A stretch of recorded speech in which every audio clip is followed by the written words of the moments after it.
Assalamualaikum warahmatullahi wabarakatuh. Perkenalkan, nama saya Rafilano Malik Izdihar dengan NIM 245131004 dari Prodi Teknik Lingkungan UI. Dalam video yang akan saya unggah pada channel YouTube saya, ini adalah video penugasan humaniora. Saya akan memberikan peninjauan dampak lingkungan dari pariwisata berlebih di Kaliurang, Malioboro, Prambanan dari segi sosiologis dan antropologi. Lanjut. Pariwisata berlebih pada 3 daerah wisata di Jogja, yaitu Kaliurang, Malioboro, dan Candi Prambanan menghasilkan tekanan besar terhadap lingkungan fisik dan sosial. Datangnya wisatawan yang sangat amat banyak atau berlebih ini menyebabkan terjadinya akumulasi pada sampah, penurunan kualitas udara pada daerah wisata tersebut, serta kerusakan pada kawasan hijau atau alam di sana, terutama pada Kaliurang yang sangat amat dekat dengan gunung yang masih aktif hingga kini di Jogja, yaitu Gunung Merapi. Pertama, saya akan menjelaskan kerusakan alam yang terjadi pada daerah wisata Kaliurang. Dikarenakan pariwisata yang terus berkembang di daerah Kaliurang ini membuat banyak sekali manfaat ekonomi bagi masyarakat sekitar. Tetapi di balik semua itu muncullah berbagai dampak negatif terhadap lingkungan dan sosial yang mulai berasa sekarang. Pergeseran kelas sosial, di mana sebagian warga yang berhasil menyesuaikan diri dengan sektor pariwisata memperoleh keuntungan besar, sementara yang tidak mampu beradaptasi tertinggal secara ekonomi. Selain itu, hilangnya keterhubungan masyarakat dengan alam secara tradisional. Itu mengakibatkan terputusnya nilai-nilai lokal yang sejak dulu menjunjung tinggi harmoni dengan alam. Pada Kaliurang itu ya. Pola hidup ini mulai berubah menjadi lebih konsumtif dan berorientasi pada pasar. Sehingga solidaritas komunal yang sebelumnya kuat mulai melemah, sehingga salah satu kerusakan alam paling terlihat adalah sekarang itu hilangnya vegetasi alam, pembangunan penginapan, tempat makan, dan fasilitas wisata lainnya sangat sering dilakukan dengan membuka lahan secara sembarangan, tanpa perlu mempertimbangkan keberlanjutan ekosistem. Hal tersebut membuat banyak area hutan dan semak-semak alami tergerus, sehingga kawasan hijau yang dulunya menjadi penyangga alami mulai berkurang drastis.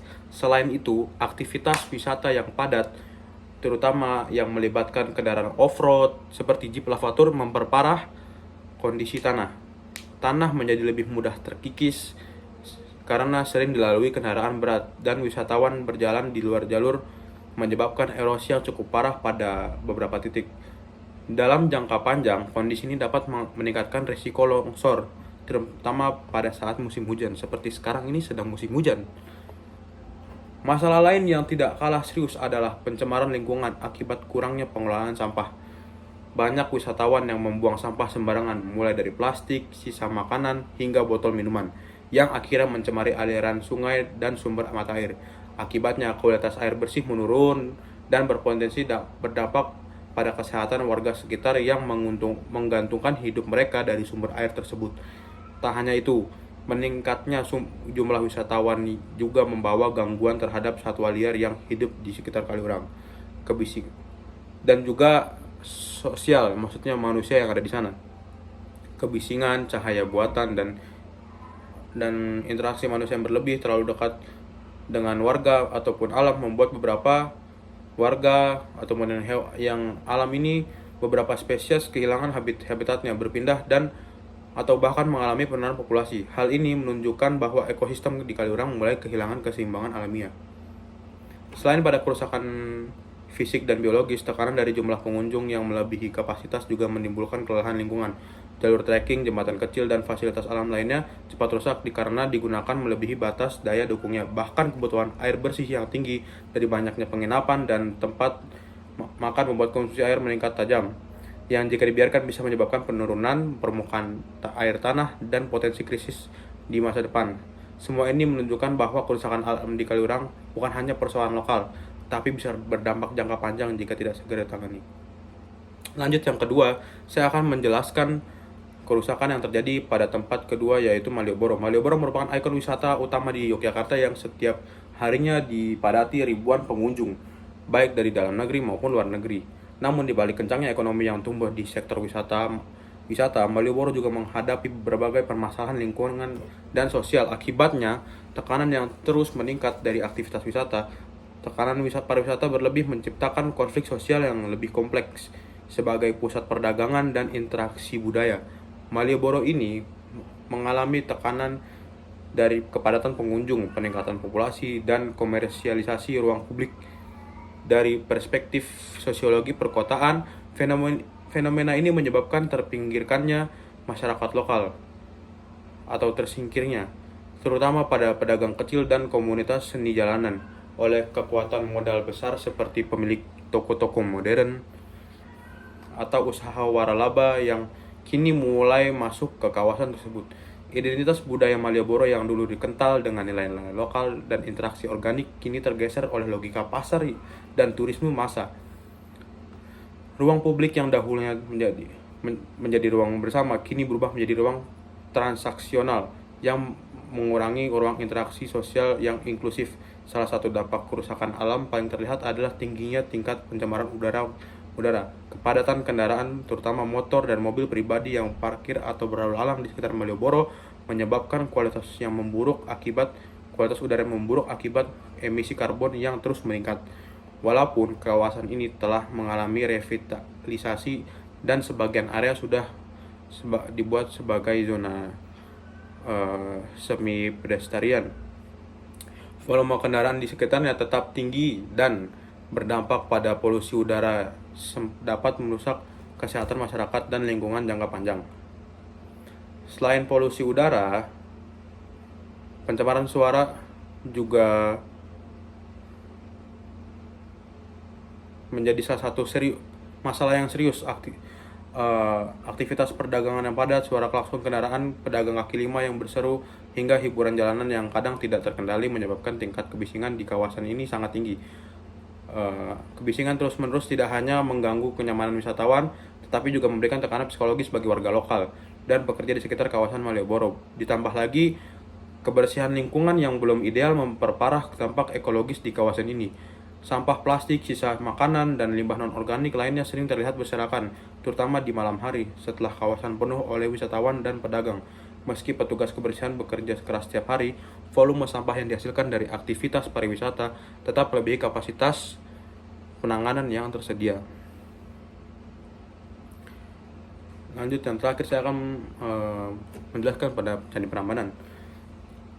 Candi Prambanan sebagai salah satu situs warisan dunia yaitu UNESCO dan destinasi wisata sejarah paling terkenal di Indonesia, memiliki ratusan ribu wisatawan setiap tahunnya. Namun popularitas ini membawa jumlah konsekuensi terhadap lingkungan dan sosial kawasan sekitar. Kerusakan lingkungan yang terjadi membawa dampak terhadap dimensi sosial budaya masyarakat sekitar. Prambanan sebagai situs warisan dunia seharusnya memiliki nilai sakral dan identitas kultural yang kuat.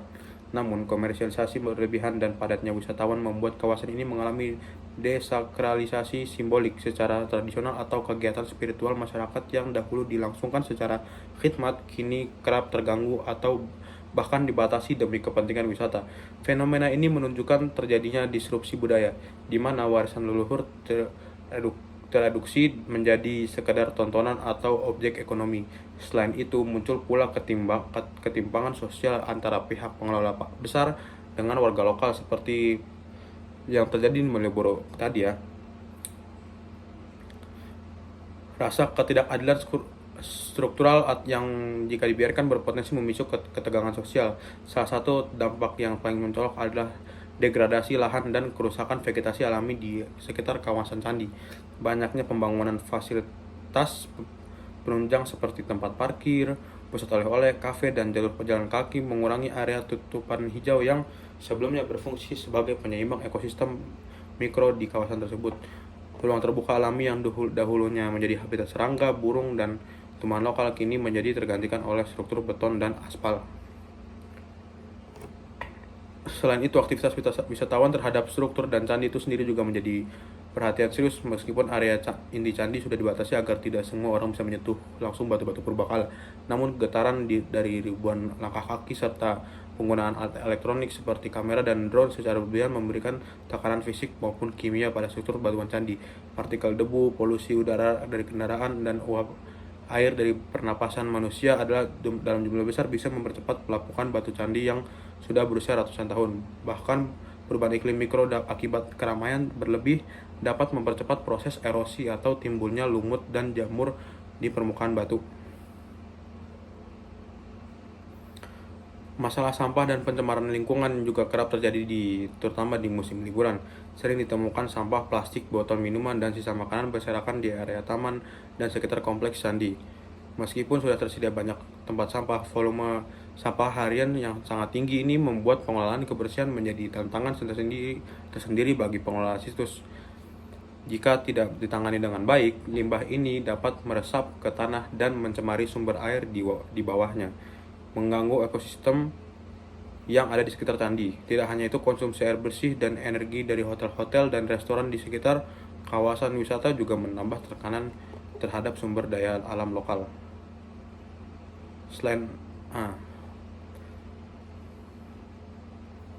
Jadi secara umum kerusakan lingkungan di tiga kawasan ini memperlihatkan bagaimana pariwisata yang tidak dikelola dengan secara adil dan berkelanjutan dapat menciptakan ketimpangan sosial, hilangnya identitas lokal, dan melemahnya solidaritas masyarakat. Hubungan antara manusia, budaya, dan alam yang seharusnya bersifat menjaga justru tergantikan oleh relasi eksploitatif yang merugikan banyak pihak, terutama komunitas lokal yang paling rentan. Oleh karena itu, pendekatan sosiologis penting untuk melihat bahwa persoalan lingkungan bukan hanya soal alam yang rusak, tetapi juga tentang manusia dan nilai-nilai sosial yang ikut terkikis. Membangun pariwisata yang berkeadilan sosial dan menghargai kearifan lokal menjadi satu-satunya jalan agar keberlanjutan benar-benar terwujud, baik bagi lingkungan maupun masyarakat yang hidup di dalamnya. Jadi mungkin sekian ya, cukup dari saya, mungkin ini sudah 12 menit tentang penjelasan dampak kerusakan lingkungan akibat pariwisata berlebih pada 3 titik wisata yang terkenal di Jogja, itu Kaliurang, Malioboro, dan Candi Prambanan. Kurang lebihnya mohon maaf jika ada salah kata atau saya terlalu buru-buru, tidak terlalu jelas. Mohon maaf. Terima kasih dari saya, Rafael Malik Izdihar.